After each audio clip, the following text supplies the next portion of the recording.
Hi everybody, welcome back. Today we're going to talk about slope formula. So way back when, well not really too far, but we learned how to find the slope of a line on a graph. So if you remember, we would pick 2 points on the line and we would count the rise over run, and we would be able to say what the slope was just based on counting. Okay, so the problem is you won't always have a graph of your line. Sometimes you're going to be asked to find the slope of a line without a graph. Okay, so today I'm going to give you 2 points that your line goes through, and I'm going to say to you, what is the slope of the line that passes through these 2 points?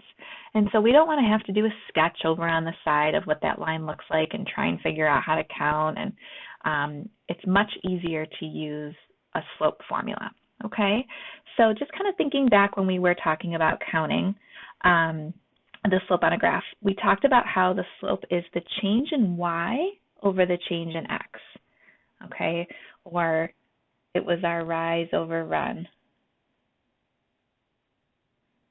Okay, one thing I do want to point out, and I'm not sure if I said this before, but sometimes you'll see it written like this. Remember that triangle is delta, and delta means change. So that is change in y over change in x. You might see it written like that. But the actual formula for slope is actually this. y2 minus y1 over x2 minus x1. So let's talk about this for a second. First of all, those 2's and 1's that I'm putting on the x's and y's, those are called subscripts. Okay, they are not exponents.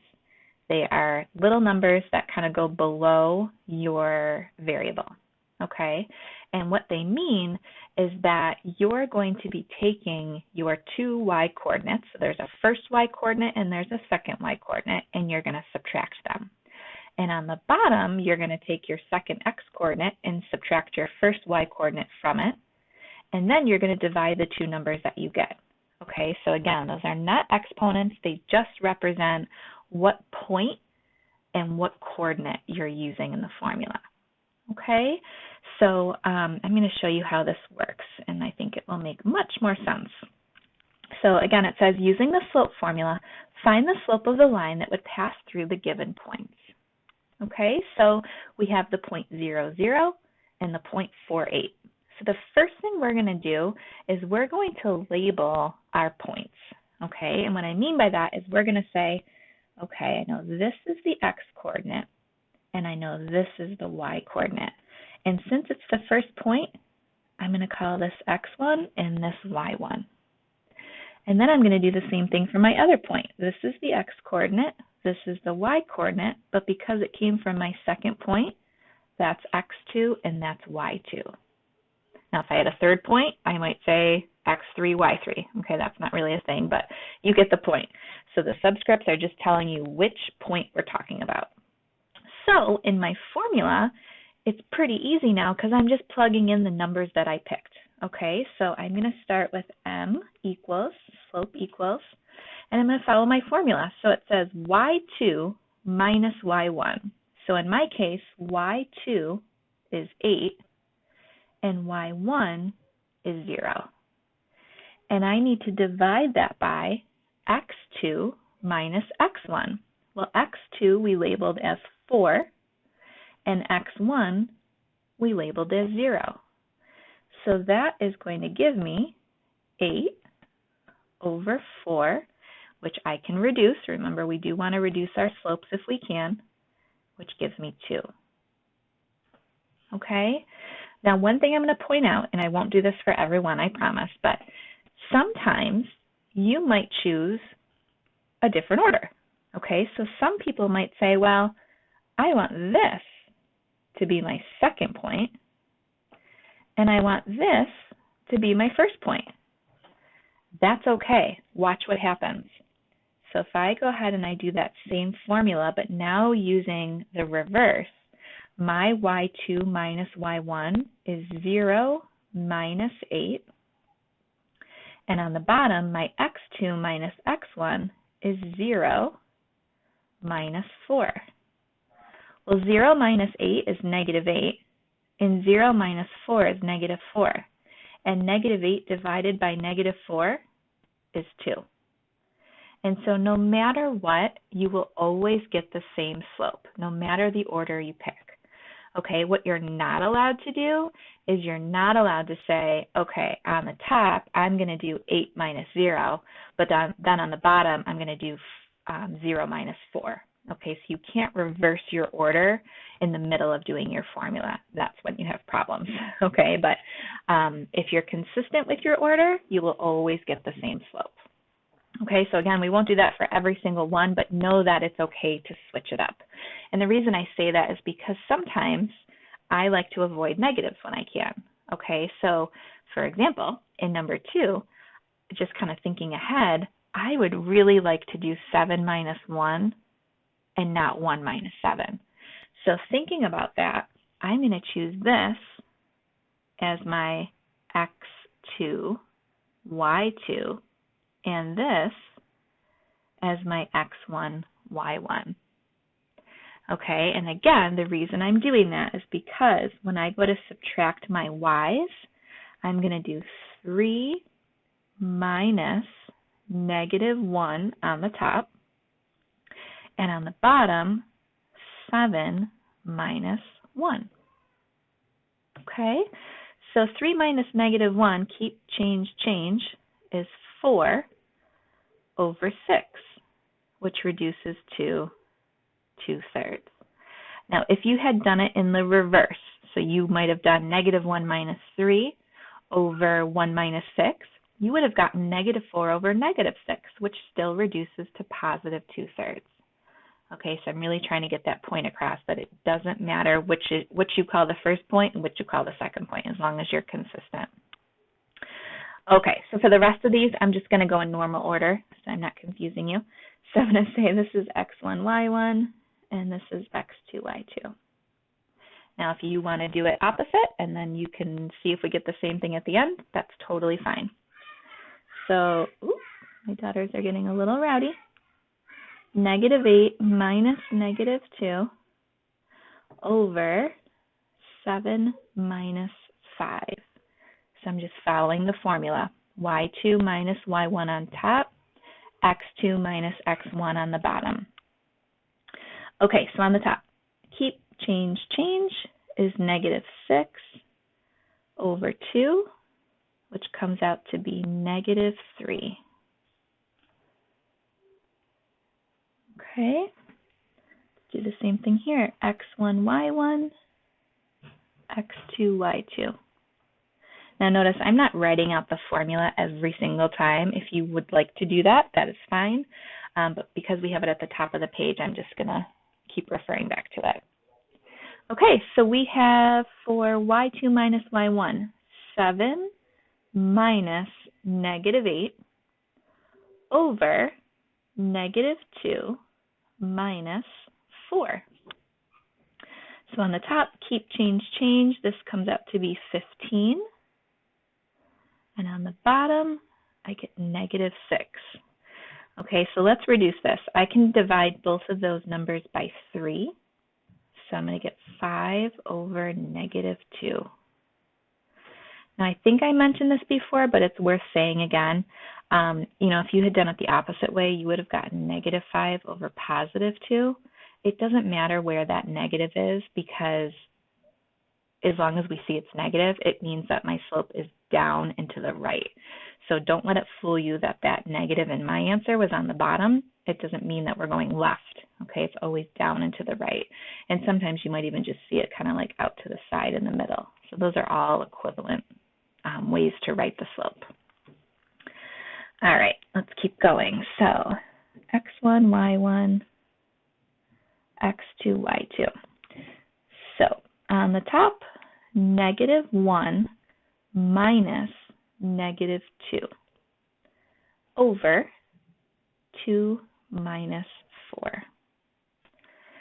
So keep, change on the top gives me 1 over negative 2, which again you can write as negative 1 over 2 or just a negative out front. Totally up to you. All right, let's keep going. So for number 6, I'm going to have 11 minus 1 on the top and negative 2 minus negative 8 on the bottom. So 10 on the top, keep change, 6 on the bottom. And we reduce that not to a mixed number. We always keep our slope improper, so 5/3. Okay, the last two we're going to do are just some special cases I want to make sure everybody understands. So stay with me. Okay, so for number 7, my y2 minus y1 is going to look like 1 minus 1. And on the bottom, it's going to be 3 minus 9. So when I do this, I get 0 over negative 6, okay? You have to remember that 0 divided by anything is equal to 0. So the slope of this line is 0. If you forget, you will have a calculator. Please don't guess. Type in 0 divided by negative 6, and it will tell you that it's 0, okay? And remember, the slope when it's 0 means that your line is a horizontal line, so it looks something like that.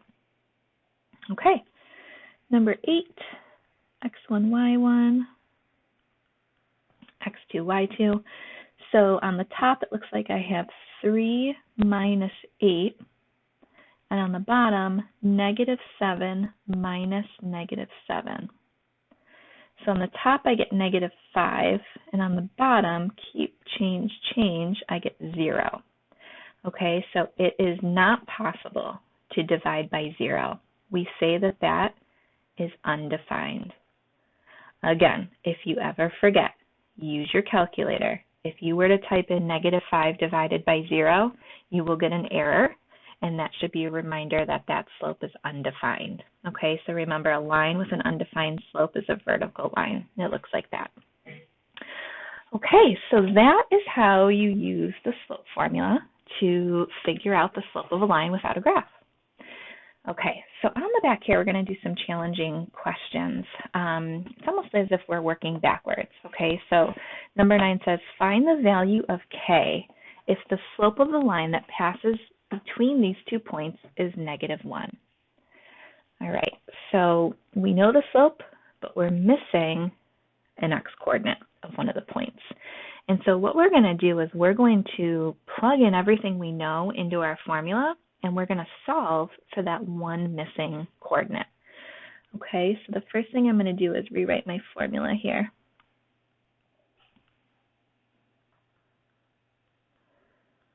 Okay, so step 1, I need to substitute in everything that I'm given. So here's x1, y1, here's x2, y2, and this is my slope. Okay, so in place of m, I'm putting negative 1 because they tell me that's what my slope is.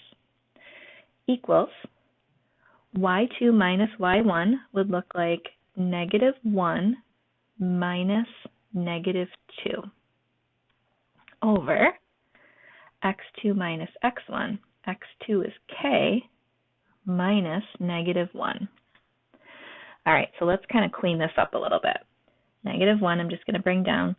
The numerator, negative 1 minus negative 2, keep change, is 1. The denominator is k plus 1. All right, so I wish I could ask this in class, but we're not there. What can I turn this into so that I can solve for k? Starts with a p, means a fraction equal to another fraction. Proportion. You were thinking that? I owe you a piece of candy someday. So I'm going to take that left side and I'm going to put it over 1 because that's going to make this into a fraction equal to a fraction, which is a proportion. And how do we solve proportions? We cross multiply. So we're going to cross multiply here and here. Okay, so 1 times 1 is just 1. Negative 1 times k plus 1, I'm going to write it out like this. And again, I would have asked you, why am I writing like that? Well, because I have to multiply -1 times k and -1 times 1. So what I'm really doing is I'm distributing. So let's do that. 1 equals -1 times k is -k. -1 times +1 is -1. So now I have this nice little equation that I have to solve. So first, I'm going to add 1 to both sides and get 2 equals -k. And then I am going to divide by -1 because that's what's really in front of my k there. And I'm going to get that k equals -2. Okay, so the missing x-coordinate from that problem was -2. All right, so let's try 2 more like that just to make sure that we're okay, because that process is a little bit tricky. You're probably thinking, what the heck did you just do? All right, so let's try number 10. So again, we're missing an x-coordinate, but we're given another point and we're given the slope. So I'm just going to go through and label real quick. x1, y1, x2, y2, and then we know that's our slope. All right, so here we go. I know the slope is 2/3, so slope equals y2 minus y1, 2 minus -2, over x2 minus x1, 8 minus x. All right, let's clean this up a little bit. 2/3 equals 2 minus -2 is 4. 8 minus x I can't do anything with. Okay, so again, here's a proportion. Time to cross multiply. 4 times 3 is 12. 2 times 8 minus x. I'm going to write it out like this because remember I have to distribute the 2 to both parts of that 8 minus x. So 12 equals 16 minus 2x. And then I'm ready to solve it. You guys know what to do from here. Subtract 16. That gives me -4 equals -2x. Divide by -2. And I get that x is equal to +2. Okay. Hopefully that one made a little bit more sense. If not, we got one more chance. Here we go. Here's x1, y1. Here's x2, y2. And then we're given the slope. All right, so slope equals -1 equals y2 minus y1, -2 minus y, over x2 minus x1, -3 minus 4. All right, clean it up a little bit. -1 equals -2 minus y. I can't do anything with that. -3 minus 4 is -7. I'm going to make this look like it's a proportion by putting this over 1, and then I'm ready to cross multiply. So -1 times -7 is +7. 1 times -2 minus y isn't going to change anything. So if I were to write this out and distribute the 1, it's not going to change. So I'm going to go ahead and just kind of bypass that step. So next step is to get rid of that -2. So I'm going to add it to get it to the other side, which is 9 equals -y. And now my coefficient of y is -1, which I need to get rid of. So I'm going to divide by -1 and get that y is -9. Okay, so hopefully you're feeling okay with those. If you're not, I might recommend trying some from the front, taking away one of your coordinates and working through and making sure that you can get it. But feel free to let me know if you need some extra practice on that. So good job.